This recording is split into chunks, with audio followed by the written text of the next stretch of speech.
دوستو آج پھر سے میں آپ لوگوں کی خدمت میں مولانا ارشد مدنی کا بڑا ہی خوبصورت بہت بہترین بیان لے کر حاضر ہوں، اور یہ بیان آپ لوگوں کو بڑا پسند آئے گا۔ آئیے چلتے ہیں اس بیان کی طرف۔ کنتو جب ملک آزاد ہوا اور تقسیم ہو گیا تو ملک سے ایک طاقت اٹھی جس نے یہ کہا کہ مسلمانوں نے اپنا حق پاکستان لے لیا، اب ہمارے ملک کا دستور سیکولر دستور نہیں بلکہ ملک ہندو راشٹر ہوگا۔ جمعیت علماء ہند وہ تنہا جماعت تھی جو گاندھی جی کو، جواہر لال نہرو کو پکڑ کر بیٹھ گئی۔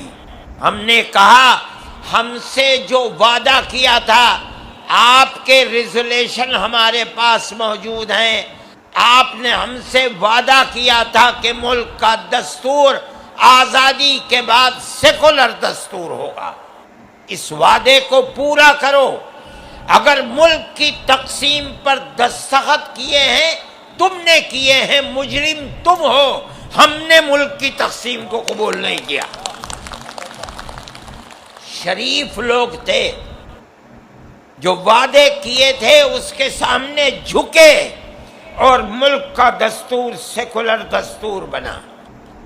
لیکن ہمیں اس کا افسوس ہے کہ ملک کے اندر ایک طاقت بڑھتی رہی جو اس ملک کے سیکولر دستور کو آگ لگا کر ملک کے اندر ہندو راشٹر بنا کر ایک ایسا دستور لانا چاہتی تھی جس سے ملک کا تانا بانا بکھر جائے، اقلیت اور اکثریت الگ ہو جائے۔ افسوس کی بات ہے کہ اس ملک کی طاقت کو آہستہ آہستہ آہستہ آہستہ طاقت ملتی رہی، شکتی ملتی رہی، یہاں تک کہ بی جے پی کی حکومت آ گئی۔ سب سے پہلی چیز آسام ہے جس کے اندر این آر سی کو لاگو کیا گیا، ہم نے اس کی مخالفت کی۔ 48 لاکھ عورتیں جن کے اندر 28 لاکھ مسلمان عورتیں تھیں اور 25 لاکھ ہندو عورتیں تھیں، ہم نے ان کے مقدمے کو سپریم کورٹ میں لڑا، اس لیے کہ جمعیت علماء کے سامنے ہندو مسلم کوئی چیز نہیں ہے، ان کے اوپر تلوار لٹک رہی تھی۔ ہم گئے سپریم کورٹ میں، ہم نے سپریم کورٹ کے بڑے سے بڑے وکیل کو، ہمیں ایک ایک تاریخ پر ایک ایک وکیل کو 15 لاکھ روپیہ دینا پڑتا تھا۔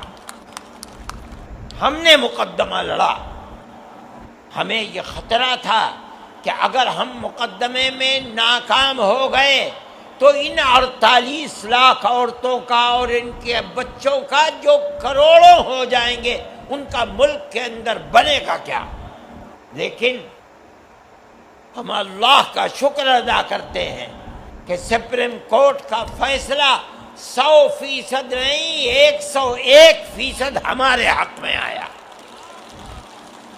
ان لوگوں کو نیشنلٹی ملی، ہمارے نزدیک ہندو مسلم کوئی چیز نہیں ہے۔ وہ لوگ ہندو اور مسلمان جو ڈی ووٹر لسٹ کے اندر جیلوں میں زندگی گزار رہے تھے، ہم نے ان کے سینکڑوں مقدمے لڑے ہیں۔ اگر ہم نے ہزاروں مسلمانوں کو جیلوں سے نکالا ہے تو ہم نے 1400 کے قریب ہندو خاندانوں کو بھی جیلوں سے نکالا ہے۔ دیکھیے آسام کے اندر ہم آج بھی ان کے کیس کو لڑ رہے ہیں۔ ابھی 5 دن پہلے ہم نے سپریم کورٹ سے جو فیصلہ لیا ہے، ہمیں امید ہے کہ چند آنے والے دنوں کے اندر فیصلہ اللہ جائے گا تو ہمارے حق میں آئے گا۔